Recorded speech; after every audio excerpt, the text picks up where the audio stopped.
Good morning बच्चों। आज हम इकोनॉमिक्स चैप्टर 2 करेंगे, संसाधन के रूप में लोग। संसाधन हम पढ़ चुके 8th क्लास में भी कि संसाधन क्या होते हैं। संसाधन वो होते हैं जो मनुष्य जाति के इस्तेमाल में चीज़ आती है, वो संसाधन है। सुई से लेकर एरोप्लेन तक वो सब संसाधन है जो हम इस्तेमाल करते हैं, जो हमारी आवश्यकताओं को पूरा करते हैं, वो संसाधन है। ये लेसन में है संसाधन के रूप में लोग। जैसे चैप्टर के नाम से पता लग रहा है कि क्या लोग भी संसाधन है।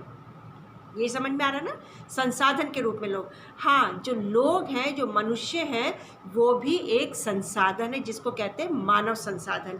इस पार्ट में हम वही सब पढ़ेंगे। संसाधन के रूप में लोग वर्तमान उत्पादन कौशल यानी प्रोडक्शन का जो कौशल है, एक एबिलिटी है, और क्षमताओं के संदर्भ में किसी देश के कार्यरत लोगों का वर्णन है।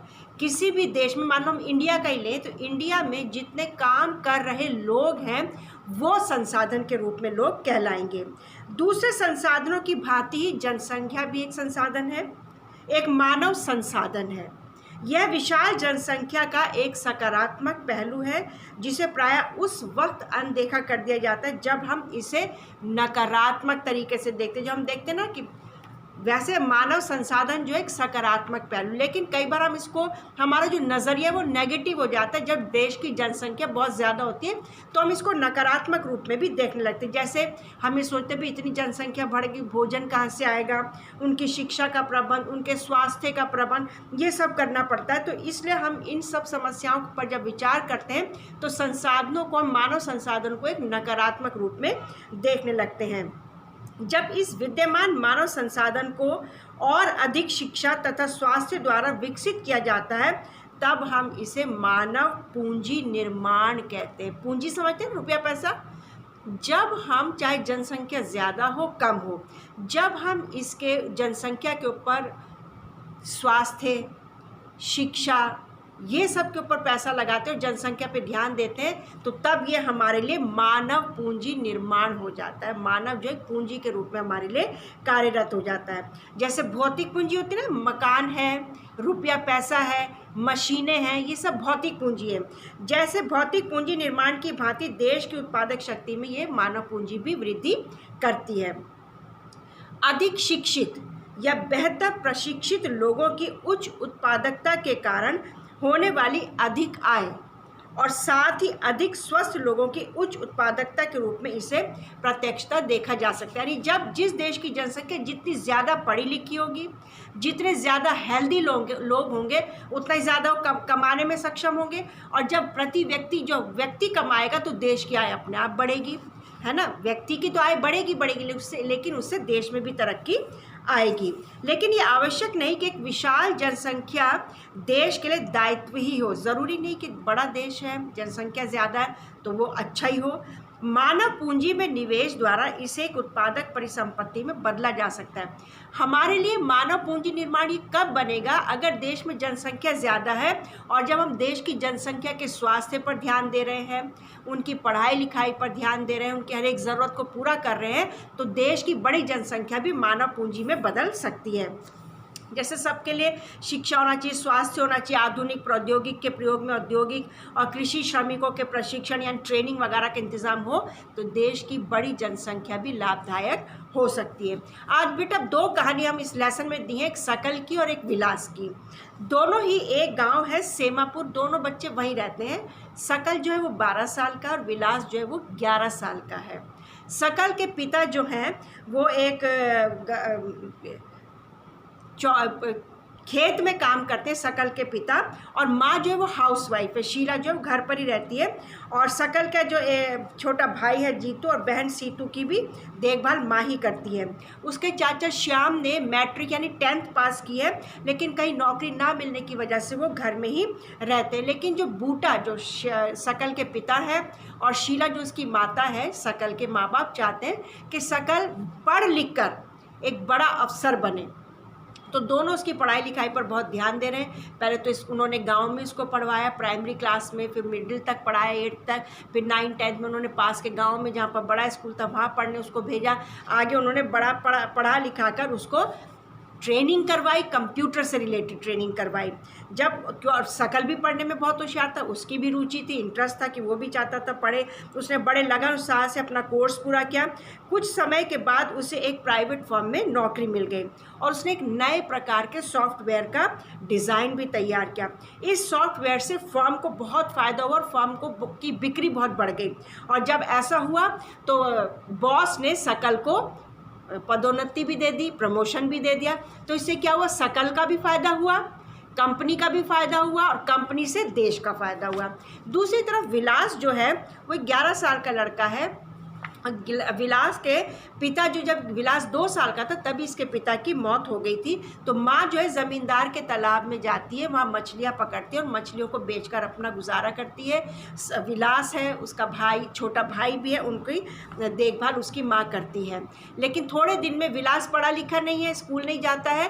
थोड़े दिन में उसको गठिया यानी अर्थराइटिस का उसको एक रोग लग जाता है, हड्डियों की एक बीमारी होती है, वो उसको लग जाता है और माँ मुश्किल से 150 रुपये कमा पाती है। और विलास जो अपने छोटे भाई की देखभाल भी करता और उसको पढ़ने में कोई रुचि नहीं है। कुछ समय पश्चात उसकी माँ की भी डेथ हो जाती है। अब सारी भाई की भी जिम्मेदारी, घर को भी पालना है, अपने आप को भी पालना है और सारी जिम्मेदारी विलास के ऊपर आ जाती है। अब विलास जो है, जहाँ माँ काम करती थी, तालाब से मछलियाँ ला ला के बेचती थी, अब वो काम विलास करने लगा। इस तरह से माँ की जगह अब विलास ने ले ली, पढ़ा लिखा नहीं है। इन दोनों ही कहानियों से हमें क्या देखने को मिलता है, सकल स्कूल जाता था जबकि विलास स्कूल नहीं गया। सकल शारीरिक रूप से स्वस्थ था, उसे बार बार डॉक्टर के पास जाने की आवश्यकता नहीं पड़ती थी। विलास अर्थराइटिस का रोगी था, उसके यहाँ डॉक्टर के पास जाने के साधन नहीं थे, पैसा नहीं था तो डॉक्टर के पास नहीं जाता था। सकल ने कंप्यूटर में डिग्री प्राप्त की थी, सकल को एक प्राइवेट फर्म में नौकरी मिल गई। विलास वही काम करता था जो उसकी माँ करती थी, अपनी माँ की तरह वो परिवार की देखभाल करता था और उसकी आय भी बहुत कम थी। सकल के मामले में कई वर्षों की शिक्षा ने उसके श्रम की गुणवत्ता बढ़ाई, इससे उसकी कुल उत्पादकता में वृद्धि हुई, है ना। सकल पढ़ लिख कर बना, बड़ा अफसर बना और उसमें उसकी खुद की भी का भी प्रमोशन, एक बड़ा अफसर बना और देश का भी फायदा हुआ। कुल उत्पादकता देश की समृद्धि में योगदान देती है। इसके बदले में व्यक्ति को वेतन के रूप में या फिर उसके पसंद के किसी दूसरे रूप में प्रतिफल मिलता है। जब हम कुछ काम करते हैं, कुछ अच्छा करते हैं, तो हमें सैलरी मिलती है या कुछ और हमें इंटेंसिव्स मिलते हैं। विलास को उसके जीवन के आरंभिक भाग में कोई शिक्षा या स्वास्थ्य सेवा नहीं मिली। विलास को, सकल को तो सब अच्छा मिला, पढ़ लिख कर बड़ा अफसर बना, लेकिन विलास, दूसरी तरफ देखते हैं, विलास का ना तो पढ़ने में ध्यान था, ना रुचि थी और वो कुछ नहीं बन पाया और अपनी माँ की तरह ही वो मछलियाँ पकड़ने लगा। इसमें हमने देखा कि मानव संसाधन में शिक्षा और चिकित्सा, ये दोनों ही निवेश से भविष्य में उच्च प्रतिफल प्राप्त कर सकते हैं अगर हम शिक्षित हैं और हेल्दी हैं। बेटा देखो, बीमार व्यक्ति क्या काम करेगा, वो खुद ही बीमार है तो देश के लिए क्या करेगा और अपने लिए क्या करेगा, जैसे विलास। लेकिन जो व्यक्ति उच्च शिक्षा प्राप्त किए हुए हैं और जो हेल्दी है, वो देश के लिए एक उन्नति ला सकता है। एक बच्चा भी जिसकी शिक्षा और स्वास्थ्य पर निवेश किया गया है, भविष्य में उच्च आय और समाज को अच्छा योगदान दे सकता है। ये देखा जाता है कि शिक्षित माँ बाप अपने बच्चों की शिक्षा पर अधिक ध्यान देते हैं और निवेश करते हैं। ऐसा इसलिए होता है क्योंकि उन्होंने स्वयं भी शिक्षा के महत्व को अनुभव किया होता है। अब अगर विलास की माँ पढ़ी लिखी होती तो विलास को पढ़वाती, लेकिन वो भी अनपढ़ थी तो उसको शिक्षा का महत्व मालूम ही नहीं था। वे उचित पोषण और स्वच्छता के प्रति भी सचेत होते हैं, पढ़े लिखे लोग। इसी प्रकार वो अपने बच्चों की स्कूली शिक्षा और अच्छे स्वास्थ्य की आवश्यकताओं का भी ध्यान रखते हैं। इस तरह इस मामले में एक अच्छा चक्र बन जाता है। और इसके विपरीत विलास की तरह होता है, जो ना माँ बाप पढ़े लिखे जब होते हैं तो वो उनको मालूम ही नहीं क्या इंपॉर्टेंस है पढ़ाई लिखाई की, स्वास्थ्य की क्या इंपॉर्टेंस है, तो वो ध्यान नहीं देते हैं। जापान जैसे देश को अगर हम देखें तो एक समय था कि जापान, हिरोशिमा नागासाकी, इसके 2 राज्य थे जापान के। अमेरिका ने वहाँ पर एक न्यूक्लियर बॉम्ब फेंका था, उस समय बिल्कुल तहस नहस हो गया था, जापान ख़त्म हो गया था एक तरीके से। लेकिन जापान दोबारा बना। कैसे बना कि जब ये उठा तो इन्होंने किसी चीज़ पर ध्यान नहीं दिया। इन्होंने कहा कि हमें सिर्फ मनुष्यों पे ध्यान देना है, मानव संसाधन पे, हमें उसके स्वास्थ्य पे ध्यान देना है, उनकी पढ़ाई लिखाई पे ध्यान देना, अच्छा एटमॉस्फेयर देना है। जब मनुष्य हेल्दी होगा, मनुष्य पढ़ा लिखा होगा तो अपने आप देश की सेवा करेगा और देश अपने आप तरक्की करेगा, उन्नति करेगा। तो इस प्रकार उन्होंने ये ऐसे किया और आज जापान जो है एक बहुत ही धनी और विकसित देश है। उन्होंने क्या किया, उन्होंने लोगों में विशेष रूप से शिक्षा और स्वास्थ्य के क्षेत्र में निवेश किया। उन लोगों ने भूमि और पूंजी जैसे अन्य संसाधनों का कुशल उपयोग किया। इन लोगों ने जो कुशलता और प्रौद्योगिकी विकसित की, उससे ये देश धनी और विकसित बन गया। तो ये हमने देखा बेटा कि जब मनुष्य शिक्षित होता है, जब मनुष्य ट्रेंड होता है, जब मनुष्य हेल्दी होता है, तो उसकी खुद की तो उन्नति होती ही है, साथ ही साथ देश की भी उन्नति होती है। तो शिक्षित होना, हेल्दी होना और अच्छा एनवायरनमेंट मिलना, ये सब बहुत ज़रूरी है एक देश की तरक्की के लिए, मानव संसाधन के। तो हमने देखा मानव संसाधन, मानव पूंजी हमने देखा। मानव पूंजी क्या है? मानव संसाधन को जो पढ़ा लिखा कर हेल्दी करके कराया जाता है इस्तेमाल, तो वो मानव पूंजी कहलाती है।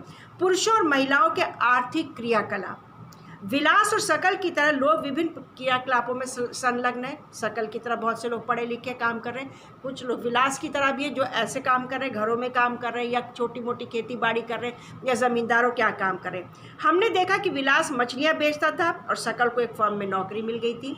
विभिन्न क्रियाकलापों को 3 प्रमुख क्षेत्रों में बांटा जाता है, प्राथमिक, द्वितीयक और तृतीयक में। 3 क्षेत्रों में बांटते हैं, प्राथमिक 3 क्षेत्रों में बांटा जाता है, first sector, second sector, third sector. ठीक है ना, ये सेक्टर से क्षेत्र कहलाते हैं। प्राथमिक क्षेत्र में कृषि आती है, वन आते हैं, पशुपालन है, मत्स्य पालन या मछलियों वाला, मुर्गी पालन, खनन और उत्खनन। ये प्राथमिक क्षेत्र वो होता है जिससे सामान ले करके हम द्वितीय क्षेत्र में आते हैं, और द्वितीय क्षेत्र में बनता और फिर तृतीय क्षेत्र में आता है। द्वितीय क्षेत्र में आते हैं विनिर्माण यानी उद्योग वगैरह, और तृतीय क्षेत्र में आते हैं व्यापार, परिवहन, संचार, बैंकिंग, बीमा, शिक्षा, स्वास्थ्य, पर्यटन आदि। इस क्षेत्र में क्रियाकलाप के फलस्वरूप वस्तुओं और सेवाओं का उत्पादन होता है। ये क्रियाकलाप राष्ट्रीय आय में मूल्यवर्धन करते हैं। ये क्रियाएं आर्थिक क्रियाएं कहलाती हैं। यानी पहले क्षेत्र में कृषि वगैरह आते हैं, ये तो समझ में आ गया ना, कृषि है, वन है, और जितना पालन है, मुर्गी पालन है, मत्स्य पालन है, जानवरों को पालना, जैसे दूध वगैरह निकाला जाता है, मुर्गियों को अंडे है, मुर्गियाँ काट के बेची जाती है, ये सब। उसके बाद यहाँ से कच्चा माल लेकर यहाँ पर आता है, जैसे कपास यहाँ बोई गई, ये कच्चा माल हो गया ना, कपास यहाँ बोई गई, कपास यहाँ आई, यहाँ पर फैक्ट्री में इस कपास के जरिए से सामान बनाया गया, और जब सामान बन गया तो उसके बाद थर्ड सेक्टर में सामान आया, और थर्ड सेक्टर में कैसे आया? परिवहन है, बैंक है, बाजार है, और संचार है, ऐड वगैरह भी दी जाती ना, ये सब साधन है। शिक्षा है, स्वास्थ्य है, बीमा है, पर्यटन सेवाएं, टूरिज्म है, ये सब इसमें आएंगे, तृतीय क्षेत्र में आएंगे। फर्स्ट में कच्चा माल, कच्चे माल से यहाँ पर आया, सामान बना और सामान बन के वो यहाँ पर आया। ये 3 क्षेत्रों में सारा बटा होता है, और आर्थिक, ये सब कहलाते हैं आर्थिक क्रियाकलाप। ये कहलाते हैं आर्थिक क्रियाकलाप। क्या कहलाते हैं?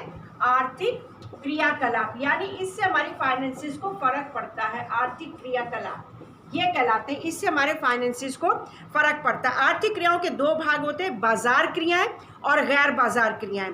बाजार क्रियाओं में वेतन या लाभ के उद्देश्य से क्रियाएं होती हैं, पारिश्रमिक का भुगतान होता है, इनमें सरकारी सेवा सहित वस्तु या सेवाओं का उत्पादन शामिल है। और गैर बाजार क्रियाओं से अभिप्राय स्व उपभोग के उत्पादन। यानी अगर कृषि में हम देखें तो कपास जो है वो यहाँ पर अगर आ रहा है तो वो बाजार क्रियाएं हैं, और लेकिन अगर गेहूं उगाया जा रहा है और उसको बेचा नहीं जा रहा है तो वो कहलाएगी गैर बाजार क्रियाएं। यानी अपने उत्पादन के लिए, कुछ सामान अपने उत्पादन के लिए लोग करते हैं, इस्तेमाल कर लेते हैं, खेतों में उगाते हैं, कुछ सामान वो बाजार में बेचते। तो 2 प्रकार की क्रियाएं होती है, बाजार क्रियाएं और गैर बाजार क्रियाएं।